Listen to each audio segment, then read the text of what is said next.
ला इन्ना औलिया अल्लाह ला खौफुन अलैहिम वला यहज़नुन, बड़े खौफ खाने वाले हैं वो।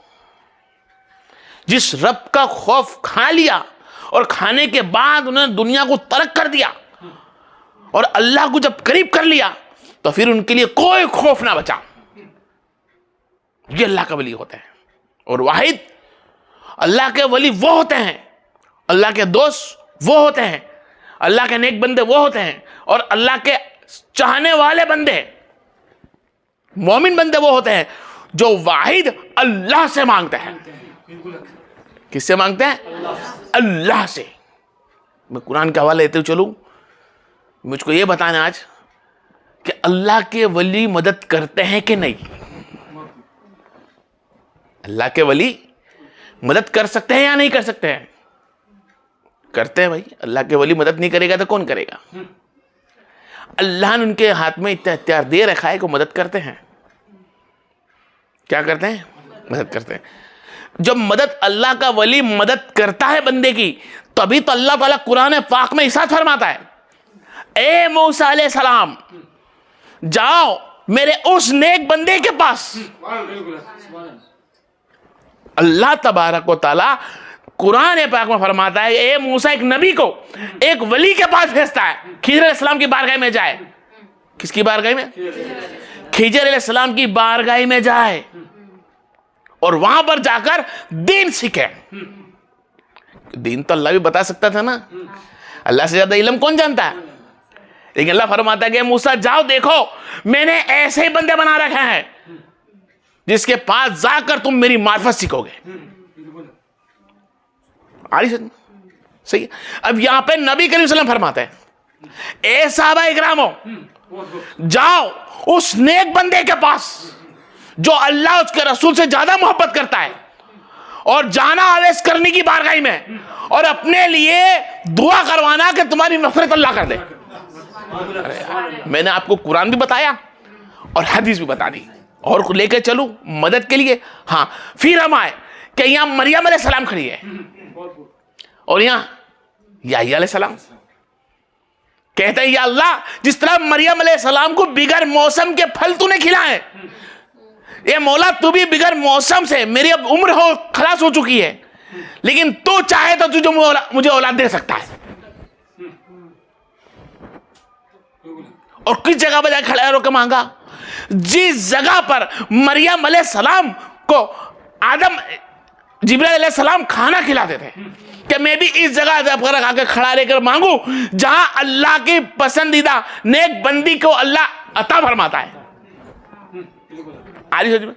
यहां पे अल्लाह ने नबी को भेजा जाओ खिजर के पास इल्म सीख रहे हैं, यहां नबी ने भेजा जाओ अवैसे करनी के बारगाह में नेक बंदे से दुआ करो न अपने लिए मगफिरत की। अल्लाह भी भेजता है नेक बंदों के पास, नबी भी भेजते हैं नेक बंदों के पास। अब आ रही समझ में? यानी नेक बंदों के पास जाना अल्लाह की सुन्नत, अल्लाह का हुक्म, अल्लाह का फर्ज कुरान में दिया हुआ, और नबी की सुन्नत कि जाओ हुक्म नबी का। और नबी भी गए उन नेक बंदों की बारगाह में, गए सौदाओं के मजार पे गए। कहां पर गए? सौदाओं की मजार पर गए, चाहे जन्नतुल बकी में हो चाहे ओहद के पहाड़ पास हो। आई समझ में कि नेक बंदों के पास बंदा जाए, कोई भी बंदा जाए, लेकिन कोशिश करे कि कुरान ने जिंदों के पास भेजा। बिल्कुल बात खड़ी कहां है? जिंदों के पास। बिल्कुल कि नबी ने हुक्म दिया तो वेश करने की मजार ना थी। बिल्कुल सुभान अल्लाह, बहुत हयात में थे, और नबी अल्लाह ने जब भेजा तो खिजर भी हयात में थे। बिल्कुल दोनों अल्लाह के वली है, और एक के पास जाके इल्म सीखना है अल्लाह ने फरमाया, और नबी ने फरमाया जाके कहना कि मेरे लिए हक में दुआ करे कि मेरी मफरत हो जाए। आप समझिए आप इल्म का मतलब मैं क्या समझना चाहता हूं। जाए नेक बंदे की बारगाह में, उससे मांगे, चाहे मोहिद्दीन चिश्ती रहमतुल्लाह हो, चाहे गौसे आजम अलैहिस्सलाम हो, चाहे मौला अली मुश्किल कुशा हो, दुनिया का कोई भी नेक बंदा हो जो दुनिया से रुखसत हो गया हो, उसकी बारगाह में जा सकते हैं। कोई गुनाह नहीं है। क्यों? नबी की सुन्नत है। नेक बंदों की मजार पे जाना नबी की सुन्नत है, बिल्कुल हक, उनसे सलाम दुआ करना नबी की सुन्नत है। सलाम करो, जवाब देंगे, बिल्कुल हक देंगे। देने की मेरे को ज्यादा बोलने की जरूरत नहीं है, तुम लोग सब जानते हो चीज के बारे में कि हम जब कब्रिस्तान में जाके सलाम करते हैं तो गुनहगार से गुनहगार बंदा भी सवाल जवाब देता है, मुर्दा अस्सलामु अलैका अहल कुबूर, तो जवाब देता वालेकुम अस्सलाम। जब मुर्दा जवाब दे सकता है तो ये तो अल्लाह वल्लाह, अल्लाह ने जिंदा रखा है। क्या रखा है? जिंदा रखा है, इनको कब्रों में जिंदा रखा है, बेशक इसमें कोई शक नहीं कि अल्लाह ने जिंदा रखा है। लेकिन अल्लाह ने हमको क्या हुक्म दिया? जाओ नेक बंदों के बारगाही में, और एक जगह कुरान में है, ए लोगों ढूंढो मेरे उस नेक बंदों को। तुम कुरान पढ़ सकते हो, नमाजें पढ़ लोगे, रब की अताएं देख लोगे, कुरान दिया हुआ पढ़ लोगे, नमाजें पढ़ लोगे, ये आसान है। नमाज पढ़ना आसान, रोजा रखना आसान, हज उम्रा करना आसान, कुरान पढ़ना आसान। तुम्हें जब मुश्किलात कोई होगी, वो जो मेरा नेक बंदा होगा, बिल्कुल हक, नेक बंदे को ढूंढना मुश्किलात होती है। क्यों होती है? क्योंकि नेक बंदा जो होता है अल्लाह का, वो दुनिया को तरक कर बैठा होता है, वो दुनिया की लालच में दुनिया वालों से नहीं मिलता। बहुत खूब, काय के लिए? दुनिया वालों से जब मिलता है ना तो आखिरत के लिए मिलता है। अल्लाह और उसके रसूल के लिए मुलाकात करता है कि जेब पे ध्यान रखने के लिए नहीं, और जेबों पे ध्यान नहीं रखता। वो नजरानों के लिए अल्लाह का वली किससे मिलता नहीं है, क्योंकि अल्लाह जानता है ये लोगों ढूंढो, तलाश करो मेरी कुर्ब को, मेरी मारिफत को। जब तुम नमाज से फारिग हो जाओ, यौमिल जुमा, बिल्कुल सूरह जुमा में लिखा हुआ है कि जब तुम नमाज से फारिग हो जाओ तो मेरी मारिफत को, मेरा कुर्ब हासिल करो। कुर्ब का मतलब क्या है? एक तो उसके लिए दुआ मांगो, या नेक बंदे के पास बैठो, सिरातुल मुस्तकीम के साथ जीना, हाँ सीधे रास्ते पे चलो, सीधे रास्ते पर बैठो। तो अल्लाह के नेक बंदों से मांगना कैसा है जी? इजाजत है। कोशिश कर पहले नेक बंदों से मांगने के लिए जो तुम्हें दिखाई देते हो, बहुत खूब, वल्लाह कयामत तक नेक बंदे जिंदा रहेंगे। नेक बंदे कयामत तक जिंदा रहेंगे, और कयामत तक आते पैदा होते रहेंगे, और कयामत तक के बाद तो भेगी होंगे। बिल्कुल हक, सुभान अल्लाह, कयामत तक तो नेक बंदे पैदा होते रहेंगे, और कयामत के दिन सब भेगे हो जाएंगे ये नेक बंदे। और नेक बंदे सब मिलो तो सिर्फ उससे यही कहो कि मेरे हक में दुआ करे। क्या करे? फिर मैं बोल दूं, चाहे मोहद्दीन चिश्ती रहमतुल्लाह अलैह हो, दुनिया के कोई भी नेक बंदे की मजार मुबारक हो, या वो जिंदा दुनिया में दिखता हो, जो पीर बनकर बैठे हैं, शेख बनकर बैठे हैं, उस्ताद बनकर बैठे हैं, उनके पास सिर्फ तुम इतना ही बोल सकते हो कि मेरे हक में आप दुआ करें, मुझे औलाद दी, अल्लाह औलाद दे दे। फिर नेक बंदों को फिर वो बोलूं, चाहे मोहद्दीन चिश्ती हो या मजार मुबारक पर हो, कहीं पर भी जाए तो उनसे वसीला बनाए, उनको क्या बनाए? वसीला बनाए अल्लाह के पास। उन्हें यह ना कह दे कि आप पता फरमाए, या कनाब दो या करस्ताइन, बिल्कुल हक, किससे? ये अपना, आप अल्लाह के करीब हैं। उस नेक बंदे, आपकी दुआ जल्दी कबूल हो जाएगी, और आपके दुआ करने से अल्लाह हमारी मुश्किलों को हल कर देगा।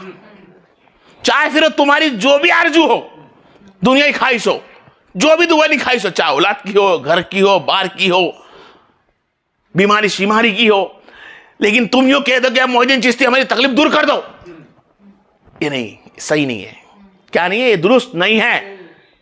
कहीं सवाल खड़े हो जाएंगे आलिम उलमा के पास, कई लोग तुम्हें गुनहगार बना लेंगे और गुनाह में आ जाओगे।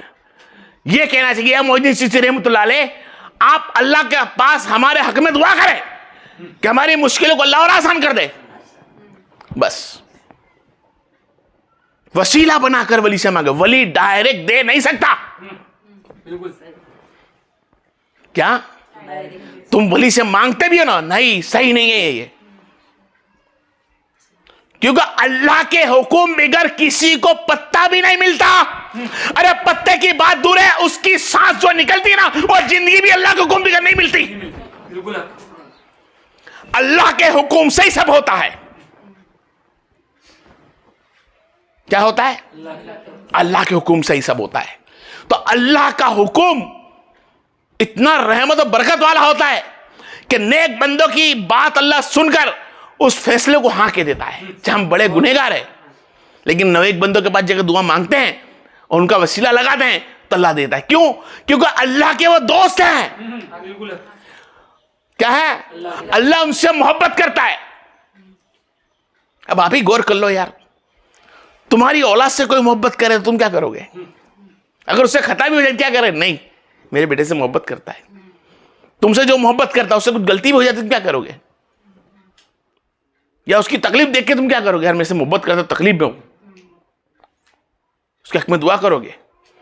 करोगे ना। और उसको अगर तुम्हारे इख्तियार में है कुछ देने लेने का, जो तकलीफ में तुमसे मोहब्बत करता है, तो उसको तुम अता कर दोगे। तुम्हारे इख्तियार में होगा वो चीज है दुनिया की।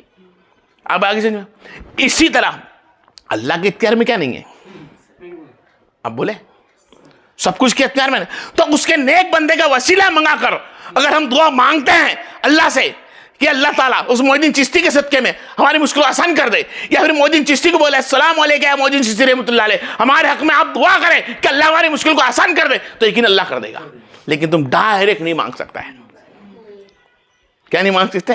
हाँ, फिर ये भी कह दूं कि वाहिद दरगाहों पे जा सकते हैं, इजाजत है, कोई गुनाह नहीं है, लेकिन वाहिद मर्द आदमी लोग, औरत को इजाजत नहीं है। क्या नहीं है? औरतों को इजाजत नहीं है बाजारों पे जाना, जरा भी कोई इजाजत नहीं है। हाँ, कुछ आलिम लोग बोल रहे जाना चाहिए,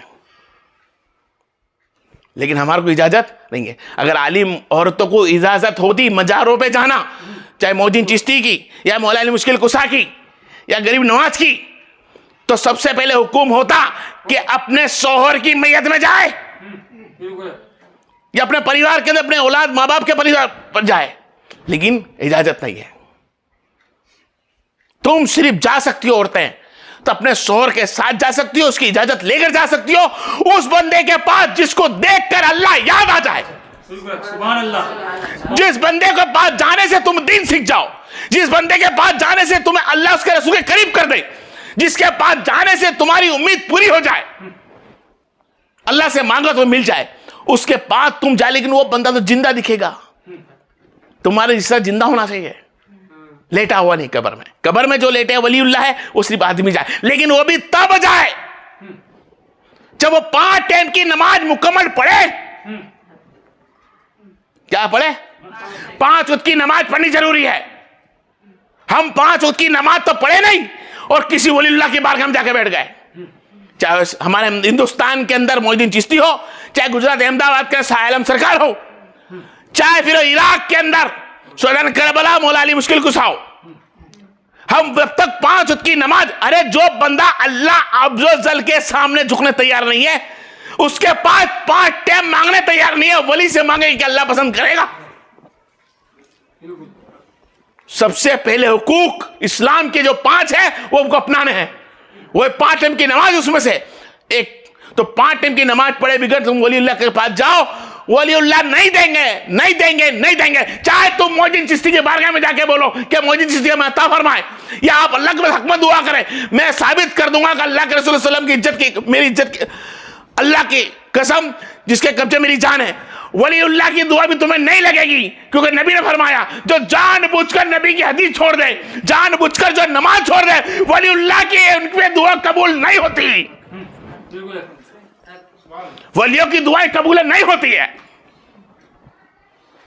हाँ, बहरहाल फिर तुम्हें जो मिल जाता है कि भाई हमको तो खाना मिलता है, हमारा तो कारोबार भी अच्छा चलता है, हम तो छट्टी में जा रहे हैं, नमाज नहीं पढ़ते छट्टी में जाते हैं, नमाज नहीं पढ़ते सालम जा रहे हैं, नमाज नहीं पढ़ते हम 5 टाइम की बगदाद जा रहे, गौस आजम के पास जा रहे, नमाज नहीं पढ़ते, लेकिन अल्लाह हमको दे देता है। नहीं यार, तुमने हदीस छोड़ के चले गए।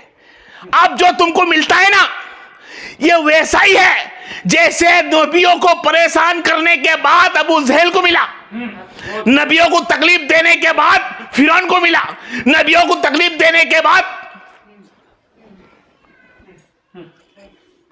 समझ में आ गई ना, इन सबको मिला जो नबी के दुश्मन थे। फिरौन हो, अबू जहल हो, अमर साद हो, अबू लहाब हो, क्या अल्लाह उनको मार दिया? अरे अबू जहल को तकत दिया था ना। अब देखे, तकलीफ देता था, तकत का वास्ता बनाया था, क्योंकि उसने दुनिया पसंद कर रखी थी। और हमको मरना है, क्या है? हमको मरना है।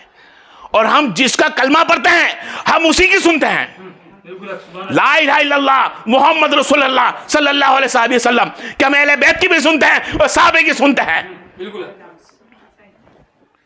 तो वलीउल्लाह से मोहब्बत करे वाहिद अल्लाह के लिए कि अल्लाह के करीब है, और वलीउल्लाह से मांगे भी तो 10 मेरी सोचे हम कि या का नाम दो या का नस्तईन। हम तो नमाज में पढ़ते ही हैं कि हम अल्लाह तुझी से तेरी इबादत करते हैं और तुझी से मदद चाहते हैं। फिर उसके बाद बोले हम फलाना इंसान तू दे दे, गलत है ना। खैर, वक्त की कमी के हिसाब से आने वाले जुम्मा के अंदर इंशाल्लाह जो बनेगा मैं रो बोलूँगा। आखिर दावाना।